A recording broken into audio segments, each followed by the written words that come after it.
Hello everyone. Today we will discuss about the classification system.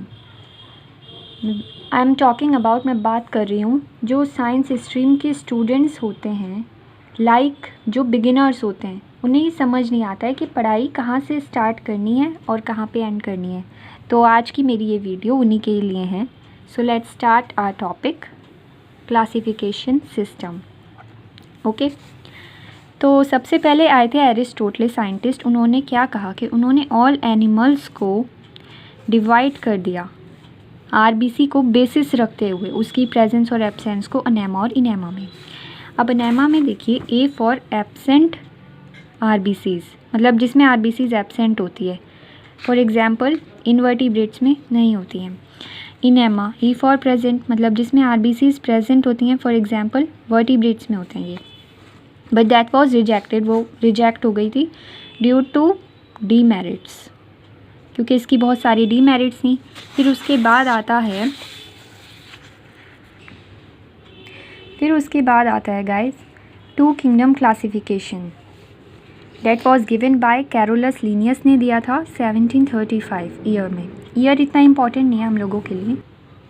उन्होंने अपनी book सिस्टेमा नेचरी, उसका नाम है, उसमें पब्लिश किया था इसके बारे में। उन्होंने क्या किया, उन्होंने ऑल लिविंग थिंग्स को डिवाइड कर दिया। बेसिस क्या रखा उन्होंने, on the basis of nutrition and locomotion के बेसिस पे ऑल लिविंग थिंग्स को डिवाइड किया प्लांटेरियन एनिमेलिया में।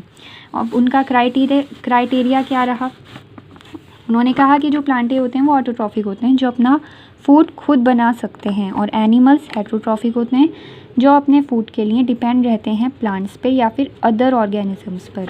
उन्होंने कहा प्लांट्स के पास सेल वॉल प्रेजेंट होती है, मतलब जो आउटर कवरिंग होती है उनकी, और एनिमल्स के पास एब्सेंट होती है।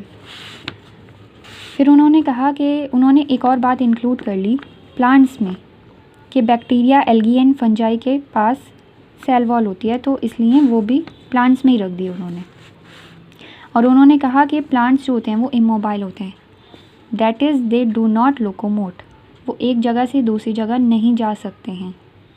ओके, और एनिमल्स मोबाइल होते हैं, उन्होंने कहा मतलब दे परफॉर्म लोकोमोशन। जो मेन फीचर्स थे वो ये थे कि मतलब इनका मोड ऑफ न्यूट्रिशन क्या है, लाइक ये ऑटोट्रॉफिक हैं या फिर हेट्रोट्रॉफिक हैं, इनकी सेल वॉल कैसी है या है ही नहीं। तो ये इनके मेन फीचर्स थे। स्टूडेंट्स, अब हम आते हैं टू किंगडम क्लासिफिकेशन के डीमेरिट्स और लिमिटेशंस पे। क्या डीमेरिट्स है? फर्स्ट डीमेरिट ये था कि उन्होंने प्रोकैरियोट्स और यूकैरियोट्स को एक साथ रख दिया। ओके, प्रोकैरियोट्स लाइक जो बैक्टीरिया होते हैं, एल्गी होती है, यूकैरियोट्स लाइक जो फंजाई होते हैं, उन्हें एक साथ रख दिया। सेकंड डीमेरिट ये रही कि उन्होंने multi cellular and unicellular organisms को एक साथ रखा। ओके, थर्ड ये रही कि जो स्लाइम माउंड होती हैं एक टाइप की फंजाई, जिन्हें ना हम फंजाई में ग्रुप कर सकते हैं, रख सकते हैं, ना ही प्लांट्स में, लेकिन उन्होंने उसको प्लांट किंगडम में रख दिया। That was also a big demerit, sorry. Fourth ये रही कि जो डुअल ऑर्गेनिजम्स होते हैं, यानी कि जिसमें फीचर्स होते हैं बोथ प्लांट्स एंड एनिमल्स दोनों के, लाइक यूग्लिना एंड लाइकेंस, उनका किंगडम ये सेलेक्ट नहीं कर पा रहे थे, मतलब उन्होंने सबको प्लांट किंगडम में डाल दिया। So thanks to listen me guys, and आपके अगर क्वेरीज़ हैं तो आप कमेंट सेक्शन में बता सकते हैं। Thank you.